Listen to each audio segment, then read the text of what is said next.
Bonjour, Monsieur Ramtan Lamamra, bonjour. Bonjour.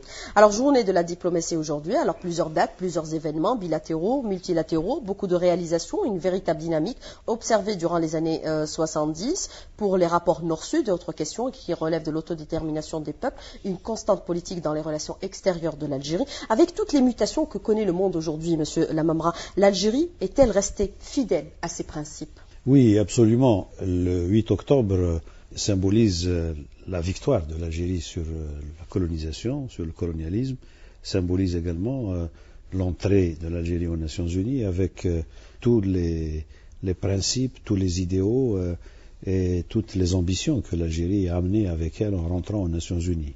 L'Algérie n'est pas rentrée aux Nations Unies pour prendre un strapontin et se contenter d'accepter l'ordre international qui prévalait alors. L'Algérie est rentrée avec les valeurs de la libération. Elle a pris sur elle de mobiliser pour concrétiser au niveau de la doctrine comme au niveau de l'action des Nations Unies tout ce qui avait trait à l'accélération de la décolonisation. En réalité, les historiens des Nations Unies vous rappelleront que même la déclaration sur l'octroi de l'indépendance aux pays et aux peuples coloniaux, la fameuse déclaration 15-14 du 14 décembre 1960, a été adoptée sous l'effet de la lutte de libération nationale du peuple algérien. Depuis lors, et à la faveur donc de l'entrée de l'Algérie aux Nations Unies, toute la doctrine des Nations Unies s'est trouvée fécondée par les idées, les positions de principe, l'action qu'a menée l'Algérie. Et je vous ferai observer qu'il y a eu une cohérence absolument remarquable entre les idéaux de politique intérieure et les actions poursuivies par l'Algérie au niveau des Nations Unies, de sorte que les avancées puissent se renforcer mutuellement. Lorsque l'Algérie a préconisé le renforcement de l'indépendance politique par l'indépendance économique, et lorsque l'Algérie a décidé de récupérer les leviers de l'indépendance économique en Algérie même, avec les nationalisations des assurances jusqu'au pétrole en 1971, les Nations Unies donc ont suivi avec l'acceptation du principe de la souveraineté permanente des peuples sur les ressources naturelles et avec également les principes essentiels du nouvel ordre économique international né au plan politique à Alger à l'occasion du sommet des non-alignés de 1973 et couronné par la session spéciale de l'Assemblée générale des Nations Unies qui a vu la participation du défunt président Boumedienne au nom du mouvement des pays non-alignés. De la même manière que la 29e session de l'Assemblée générale des Nations Unies, 1974 toujours, présidée par le ministre des Affaires étrangères de l'époque, le président Abdelaziz Bouteflika, a vu deux développements historiques s'opérer sans précédent dans l'histoire des Nations Unies. Il s'est agi, à l'initiative du président de l'Assemblée générale, le président Bouteflika, de l'exclusion du régime d'apartheid d'Afrique du Sud, qui jusque-là représentait le pays, et là, avec cette exclusion, la lutte de libération du peuple sud-africain s'est trouvée renforcée dans sa légitimité, mais dans son effectivité. Il s'est agi également de la reconnaissance de l'OLP comme représentant unique et légitime du peuple palestinien, avec l'invitation par le président Bouteflika, président de l'Assemblée générale des Nations Unies, du président Yasser Arafat, à entrer pour la première fois aux Nations Unies, à adresser son fameux discours à la communauté internationale dans lequel il a tendu un rameau d'olivier pour la paix, même si dans le cas de l'OLP, l'indépendance totale n'a pas été réalisée. L'OLP est devenu un acteur majeur des relations internationales et du processus de paix au Moyen-Orient, alors même que jusqu'à 1974, les Palestiniens n'étaient évoqués qu'en tant que réfugiés. Mais par rapport à ces événements, cette offensive diplomatique de l'Algérie des années 70, des années 80, 90 et même 2000, est-elle restée la même, puisque certains observateurs relèvent aujourd'hui une sorte de recul? Mais non, il s'agit d'une adaptation aux circonstances actuelles qui font que peut-être que les modes opératoires de l'époque, que les groupements de solidarité de l'époque n'agissent pas de la même façon aujourd'hui, ce qui peut-être demande davantage de travail pour pouvoir réaliser la même capacité de proposition et la même capacité de mobilisation. Mais du point de vue des fondamentaux, la politique extérieure de l'Algérie, qui, comme vous le savez, au terme de la Constitution, est arrêtée et conduite par le président de la République. Et d'ailleurs, elle est la politique extérieure de la nation, ce qui suppose qu'elle, par nécessité et pour des raisons de légitimité et d'effectivité, puisque déterminée par l'élu de toute la nation, elle doit être en mesure de bénéficier du soutien de toutes les forces politique, sociale de la nation. Mais pourtant, sur certaines questions, l'Algérie, sur le plan diplomatique, n'avait pas clarifié suffisamment ses positions. Je parle des printemps arabes. Quel est votre commentaire sur cette question? Vous savez, il y a un style national algérien en diplomatie. Et la diplomatie algérienne, qui est héritière justement de la diplomatie de l'Algérie combattante, considère que tout n'est pas bon à dire. Lorsque il y a compétition entre l'action, entre le parcours et le discours, entre l'action et les professions de foi, l'Algérie préfère recourir à l'action et préfère être partie prenante à l'événement plutôt que de s'installer confortablement et de voir passer, ou plutôt de s'exprimer une fois que les choses se déroulent ailleurs, éventuellement sans elle. L'Algérie a eu une analyse absolument correcte de ces développements. L'Algérie a fait cette analyse, l'a partagée avec les frères comme avec les partenaires, et les événements nous ont donné raison. Je suis même tenté de dire les événements nous ont malheureusement donné raison, puisque les situations dans ces pays frères se traduisent par des tourmentes, par des confrontations fratricides et par des difficultés qu'il aurait fallu essayer par tous les moyens d'éviter. Tant il est vrai que des transitions pacifiques, des transitions inclusives, des transitions qui se font sur la base de consensus nationaux sont de loin préférables à ces situations de prise de pouvoir de manière désorganisée qui, au bout du compte, dressent une partie du peuple contre une autre. Les victorieux d'aujourd'hui sont considérés comme des oppresseurs demain, alors même que le principe de la transformation démocratique de nos sociétés appelle nécessairement un processus évolutif, un processus inclusif, parce que lorsque il y a des vainqueurs et des vaincus dans la même famille, dans le même peuple, et il s'agit là d'une recette pour une confrontation durable sous différentes formes. Alors par rapport à l'Algérie, vous déclarez, M. Lamamra, que l'Algérie est un pays exportateur net de stabilité. Absolument. Qu'entendez-vous exactement par ça? D'abord et avant tout parce que dans la région, l'Algérie est le Maghreb central. L'Algérie est le portail nord du continent africain. L'Algérie est le plus grand pays africain en superficie. L'Algérie est un pays producteur d'énergie avec des matières premières en grande quantité et de grande valeur. Et l'Algérie vit dans une région où pratiquement tous les pays limitrophes sont à des phases particulières, à des phases sensibles de leur évolution historique. Et dans certains de ces pays, cette phase sensible de la révolution historique se traduit par de la violence.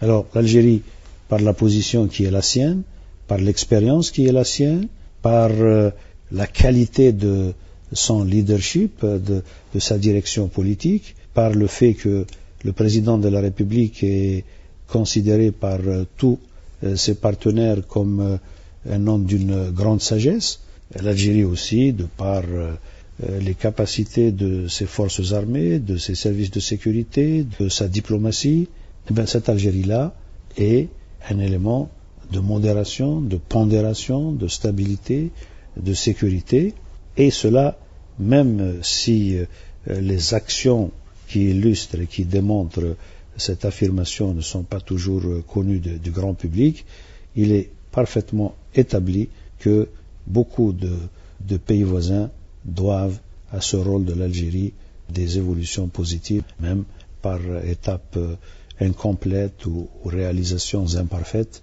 elles évoluent vers des sorties de crise qui sont de nature à donner davantage de chance à ces pays en matière de démocratie et de sécurité. Alors pour les questions d'actualité, par rapport à cette question de position de l'Algérie, la situation au Sahel demeure-t-elle préoccupante et aussi préoccupante? La situation est préoccupante, mais je ne dirais pas alarmante.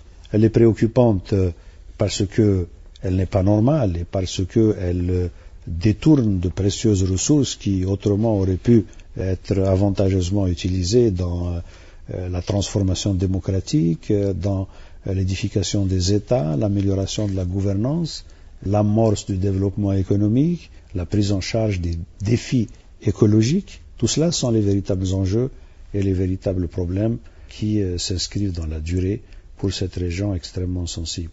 Mais elle n'est pas alarmante dans la mesure où le terrorisme n'a pas su prévaloir dans la région. Le terrorisme s'est vu déjoué et défait dans un certain nombre d'opérations qu'il a voulu spectaculaires, dans la mesure également où l'unité nationale du Mali, qui était dangereusement menacée, a pu être préservée, ce que l'Algérie considère comme participant à la sécurité des voisins comme à la sienne propre. Alors, M. Ramtan Lamamra, beaucoup de questions. Alors, on reste sur le Mali. Pour le Mali, il y a une commission du dialogue national pour engager une concertation qui inclut toutes les parties. L'Algérie était, et sa position est claire, pour l'intégrité territoriale et l'unité du Mali. Comment jugez-vous aujourd'hui cette initiative qui est engagée par les Maliens? Nous avons toujours cru que la solution devait être malo-malienne. Nous avons pensé que nous avions le devoir d'aider et nous avons un certain nombre de forces maliennes qui sont précisément parmi les interlocuteurs qui demandent conseil à l'Algérie et qui sont sensibles au point de vue de l'Algérie. Et avec tous nos interlocuteurs, nous avons toujours préconisé ces solutions maliennes, ces solutions qui aboutissent à développer un consensus national, un consensus de nature à permettre au Mali de prendre en charge les problèmes qui existent dans le pays.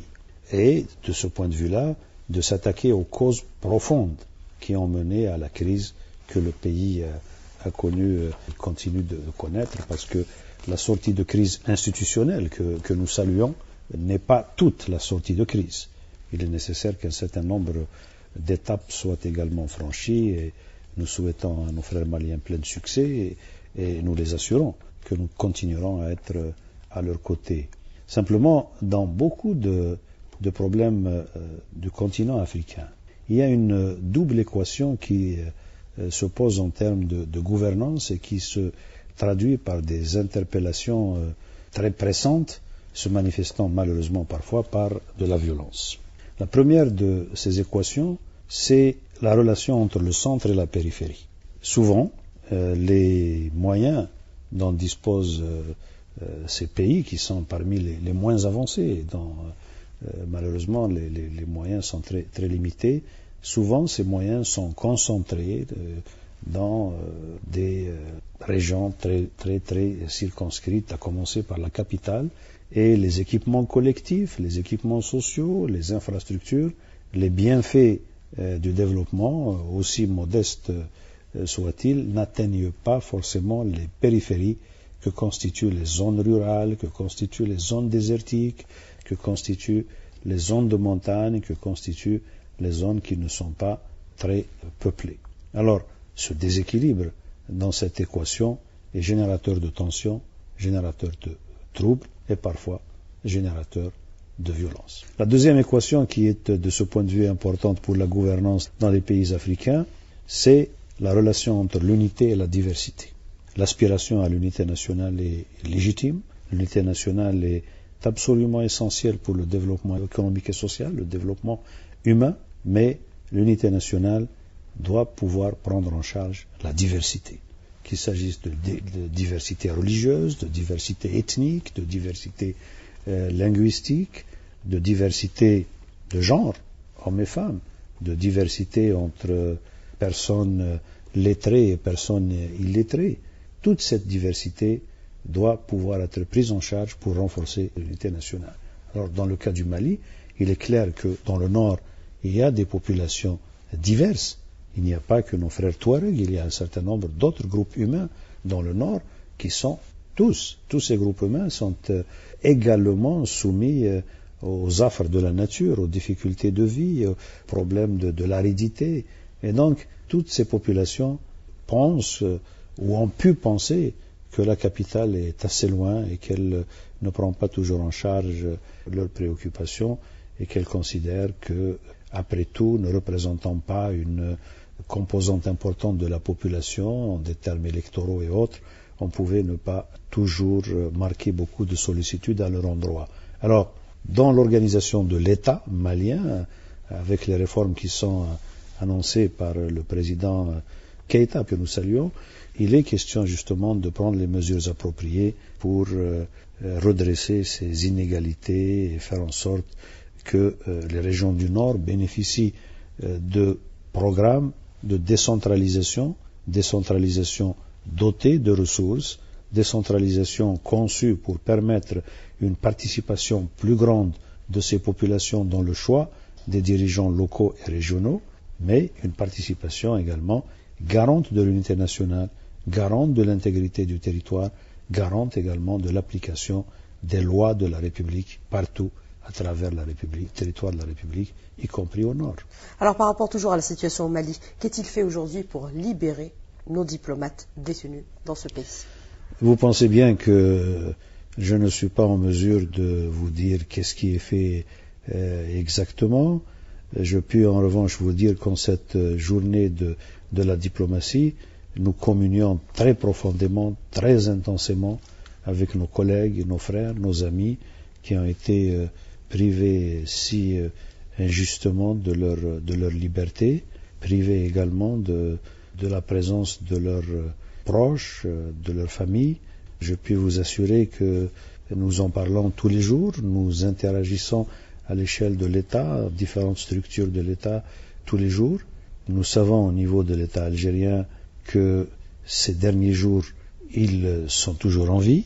Par conséquent, cela constitue une bonne nouvelle au moment où nous célébrons la fête de la diplomatie. Nous restons complètement engagés, complètement mobilisés, et nous ne connaîtrons pas de repos ni de répit tant qu'ils ne seront pas de retour parmi nous.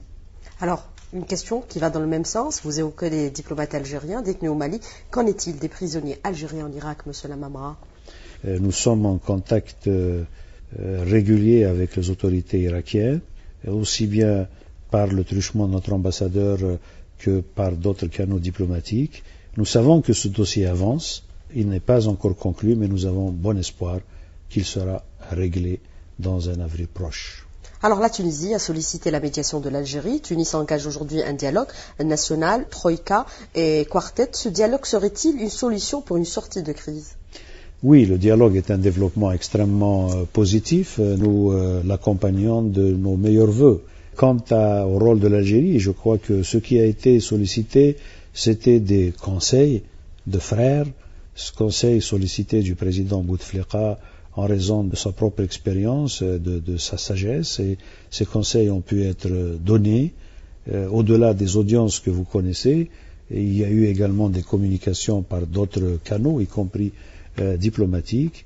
Aujourd'hui, si nous avons contribué quelque peu à assainir l'atmosphère et à encourager le dialogue et à faire en sorte que les frères tunisiens se retrouvent autour de cette table de dialogue, nous ne pouvons que nous en réjouir et considérer que notre rôle en tant que frères, voisins, est de continuer à souhaiter le meilleur à la Tunisie sœur. Alors, les relations algéro-marocaines, certains analystes les considèrent comme étant très tendues ces derniers temps, vu certaines attaques des dirigeants marocains. Quel est votre commentaire sur cette question, monsieur Lamma? Ces relations ne sont pas normales. Je ne crois pas qu'elles soient excessivement tendues. Elles ne sont pas normales parce qu'il y a ces accès de fièvre, notamment dans les médias et malheureusement parfois dans des déclarations officielles. Ces relations ont un potentiel d'amélioration. Nous pensons que c'est possible d'améliorer ces relations. Nous pensons également que la retenue est extraordinairement importante lorsqu'il s'agit de pays voisins, frères, dont l'histoire n'aura pas été un long fleuve tranquille. Et par conséquent, cette retenue, cette sagesse, cette pondération constitue le minimum que nous puissions assurer afin que nous puissions bâtir et aller de l'avant pour avoir des relations bilatérales normales, sinon privilégiées, nous le souhaitons, pour donner une chance à la réalisation du grand dessein, du grand projet unitaire maghrébin, et également pour créer un climat dans la région qui permettra aux Nations Unies, qui ont la charge du dossier du Sahara occidental, de pouvoir enfin avancer rapidement, résolument vers l'organisation d'un référendum d'autodétermination du peuple du Sahara occidental. Alors, un grand projet unitaire, avec une ouverture des frontières éventuellement? Vous savez, les raisons qui ont amené à la fermeture de la frontière n'ont pas encore été réglées. Et il faut qu'une dynamique destinée à prendre en charge l'ensemble de ces raisons soit enclenchée, soit conduite à bonne fin. Et bien sûr, comme le disait mon prédécesseur, les frontières n'ont pas vocation à être éternellement fermées. Alors, comment jugez-vous aujourd'hui l'évolution de la situation en Syrie? L'engagement de Damas est-il aujourd'hui suffisant pour écarter le spectre d'une frappe militaire? Je crois que le gouvernement syrien a compris qu'il était de l'intérêt de la Syrie de prendre des engagements internationaux. L'adhésion à la Convention sur l'interdiction des armes chimiques est un pas positif. Le fait qu'un certain nombre d'acteurs internationaux importants qui avaient menacé de recourir à la force aient été amenés à considérer que ce développement de la part des autorités syriennes autorisait un nouveau départ dans les relations ou dans leur approche de la crise syrienne est également un développement positif. Au moment où nous parlons, la destruction de l'arsenal d'armes chimiques a déjà commencé, ce qui suggère quand même une extraordinaire diligence de la part de l'Organisation pour l'interdiction des armes chimiques et également une coopération remarquable des autorités syriennes. Il reste que si les armes chimiques, quel que soit leur auteur, et nous condamnons le recours aux armes chimiques, si donc les armes chimiques ont coûté la vie à plus d'un millier, peut-être 1500 innocents, il reste que cette guerre incroyablement coûteuse en vue humaine, elle a coûté maintenant des dizaines de milliers, plus de 100 000 selon un certain nombre d'indications crédibles.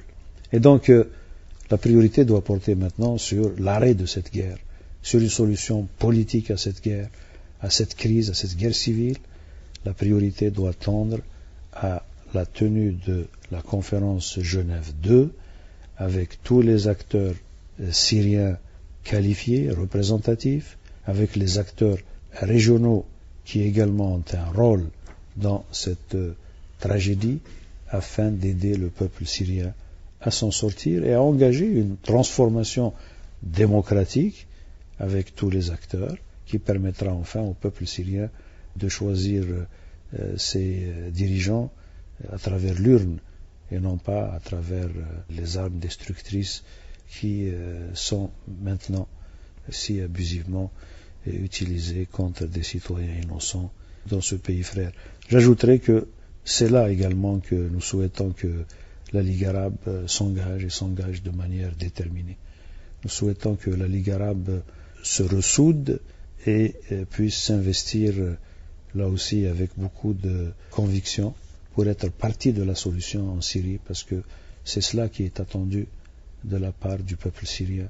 Et la Ligue arabe a vocation à être cette maison qui rassemble tous les Arabes et qui, par conséquent, doit pouvoir les prendre par la main et les aider à revenir ensemble dans l'enceinte de la Ligue arabe.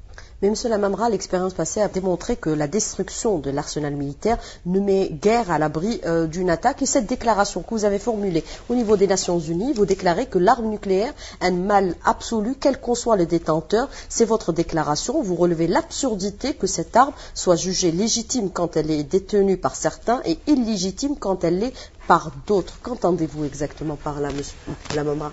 Nous considérons que le monde, l'humanité, devrait pouvoir évoluer résolument vers un désarmement nucléaire.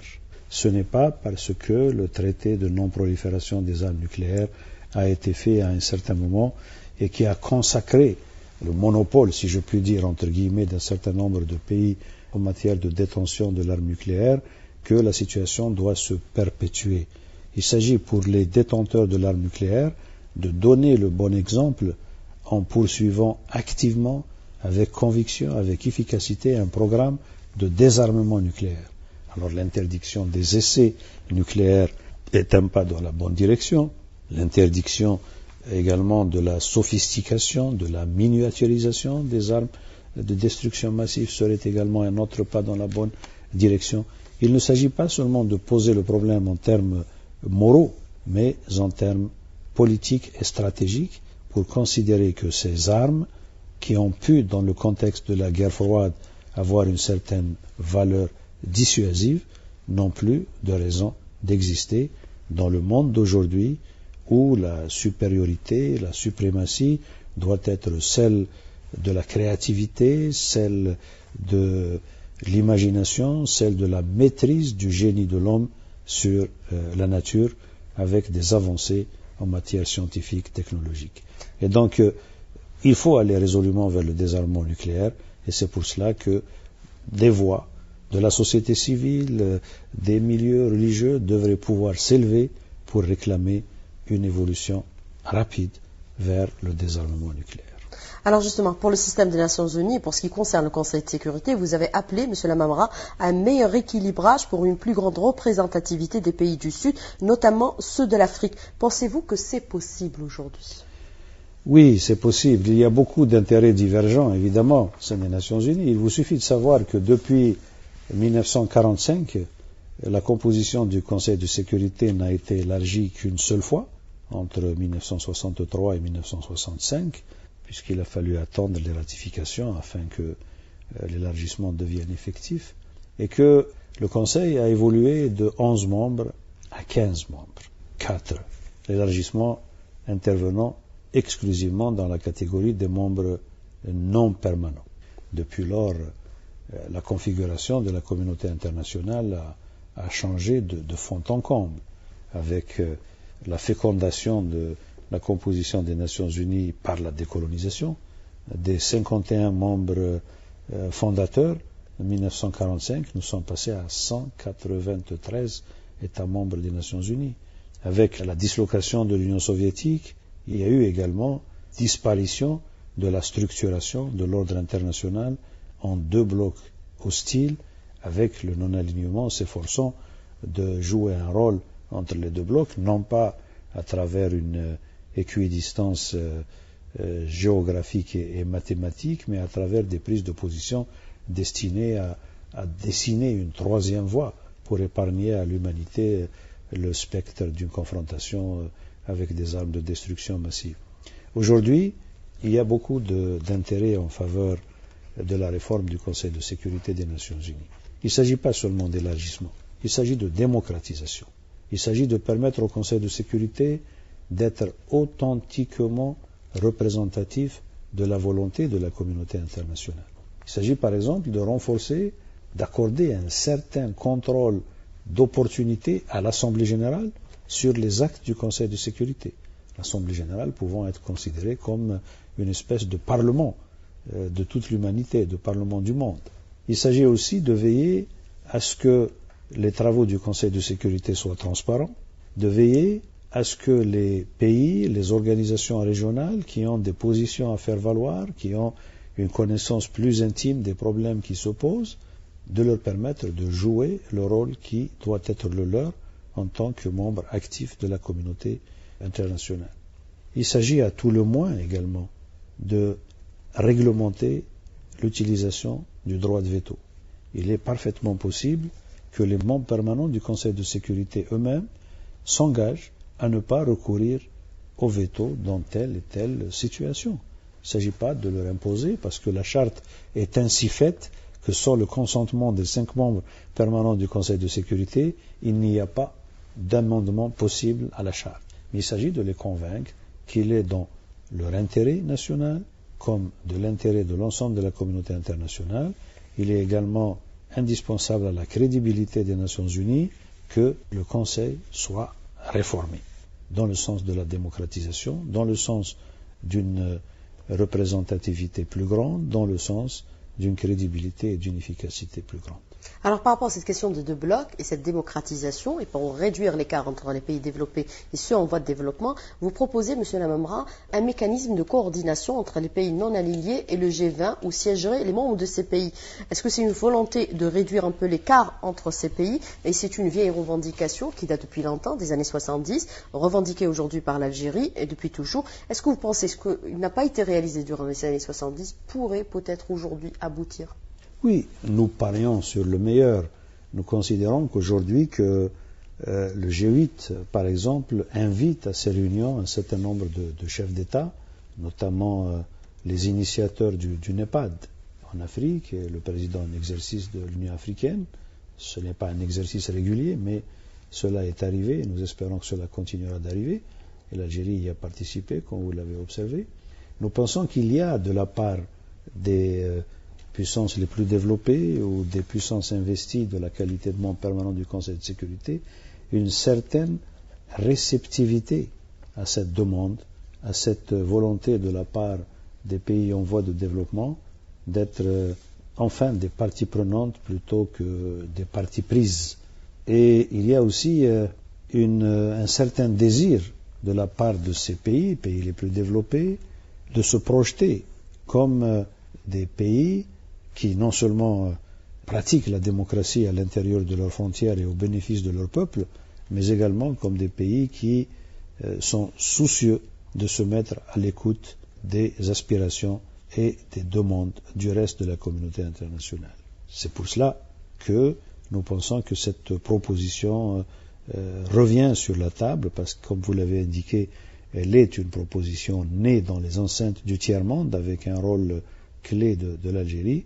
Nous pensons que le moment est peut-être aujourd'hui plus approprié qu'auparavant pour mettre cette discussion sur la table.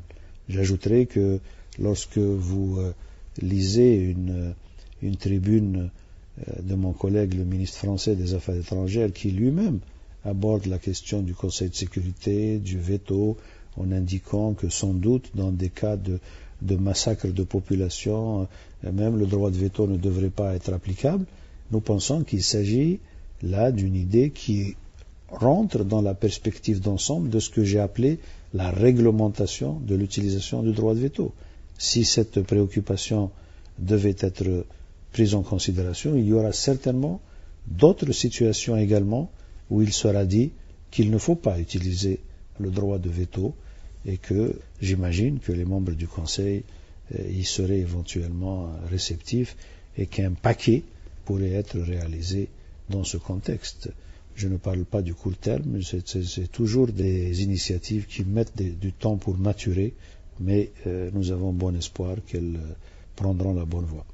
Alors pour ce qui concerne la lutte contre le terrorisme, Monsieur Lamamra, l'Algérie plaide aujourd'hui pour une meilleure approche internationale de la question du versement des rançons contre enlèvement et poursuivre les efforts pour consolider le consensus mondial contre l'extrémisme, le fanatisme et l'intolérance, prévenir contre en fait les effets de leur apologie.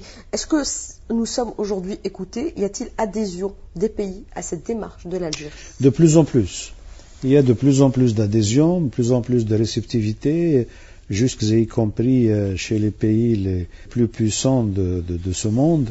Il y a aussi une claire perception de ce que de plus en plus les groupes terroristes sont plus financés par le revenu des trafics en tout genre, notamment le trafic de drogue, que par les rançons.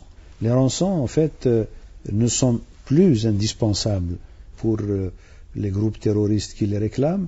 Je crois qu'elles ont plutôt cette valeur symbolique qui est de faire en sorte qu'un État soit vu comme ayant accepté les conditions des groupes terroristes et comme s'étant résigné ou s'étant soumis à des exigences de groupes terroristes. Par principe, il faut s'en tenir à une ligne tout à fait claire et tout à fait nette qui veut qu'on ne peut pas céder au chantage. Il y a une semaine, M. Lamamra, l'Égypte célébrait le 40e anniversaire de la guerre de 73, à laquelle l'Algérie ou l'armée algérienne a pris part. Quel enseignement, à la lumière de ce qui se produit aujourd'hui, tirer de cette situation?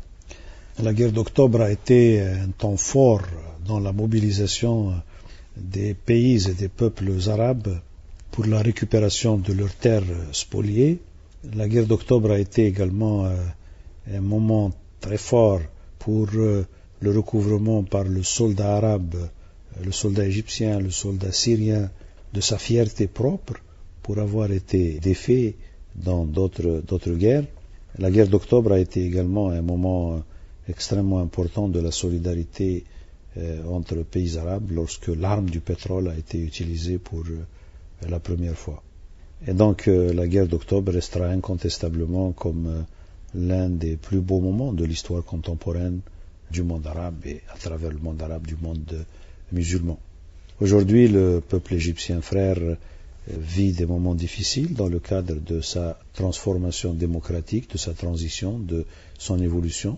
Nous souhaitons que des solutions consensuelles soient trouvées, que la voie de la réconciliation soit empruntée et que le retour à l'ordre constitutionnel par la voie des élections démocratiques soit opéré le plus rapidement possible. Alors, dernière question, M. Lamamra. Vous avez déclaré que le salut du monde musulman doit arriver à la modernité. C'est cette modernité qui est l'objectif aujourd'hui essentiel de l'Algérie.